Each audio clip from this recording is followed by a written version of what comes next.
Hai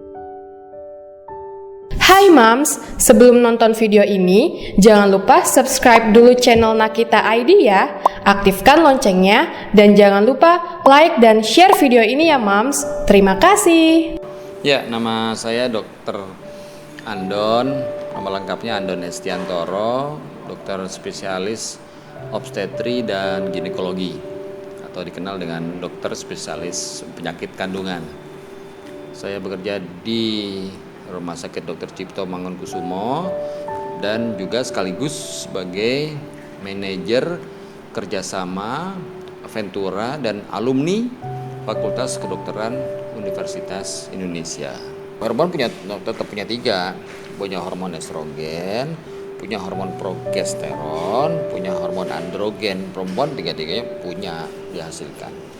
Tapi pada kondisi tertentu seperti tadi, kurang makan serat, gitu kan, kurang paparan sinar matahari, atau gemuk, atau lingkar pinggangnya lebih dari 80, itu akan terjadi reaksi inflamasi namanya, reaksi peradangan. Bukannya kayak terbentur merah sakit gitu, ada reaksi inflamasi yang derajat rendah namanya, dan itu menyebabkan si jaringan otot itu tidak mudah memasukkan gula karena insulinnya tidak sensitif, sehingga tubuh menghasilkan insulin lebih banyak, relatif lebih banyak. Akibatnya si insulin itu akan nempel di ovarium atau indung telur yang memicu produksi androgen atau testosteron. Kalau androgen ini sedikit meningkat, benar perbedaan naiknya cuma 1%, lebih banyak. Yang bebas 1% lebih banyak, itu menyebabkan si kantung telur atau folikel tidak mau berkembang. Jadinya haidnya tidak teratur, sering terlambat. Karena hormon laki-lakinya lebih 1%, maka memicu akne, jerawat. Kadang-kadang ada kumis-kumis halus, atau ada jambangnya, ada janggutnya, ada bulu di dada, ada rambut di puting susu, kadang-kadang rambutnya rontok karena lebih tinggi. Nah, tergantung dia datang ke dokter dengan keluhan apa. Datangnya dengan keluhan, dok saya kok mensnya sering telat, nggak teratur gitu.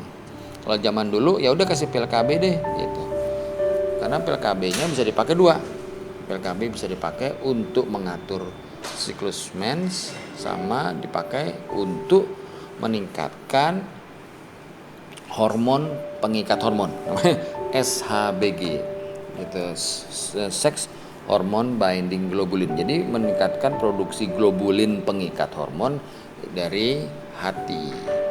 Untuk mengikat apa ya? Ikat hormon laki-laki tadi. Kalau hormon laki-lakinya diikat, maka jerawatnya berkurang, begitu ya kan. Terus suasana hatinya lebih nyaman, nggak ngomel-ngomel gitu, nggak sensi. Tetapi itu tidak mengobati penyebab tentu. Dia bisa mengatasi gejala, akne-nya berkurang. Apalagi sekarang ada beberapa pil kontrasepsi yang mengandung hormon yang bisa memblok hormon reseptornya hormon laki-laki tadi. Jadi double action, dia meningkatkan globulin pengikat hormon dari hati dan sekaligus menutup reseptor itu. Jadi makin kinclong kalau pakai itu, jerawatnya bersih, mensnya teratur. Tapi kemudian kalau stop bisa balik lagi, karena kan nggak, tetap aja pola hidupnya nggak berubah, tetap kurang serat, tetap kurang sinar matahari gitu.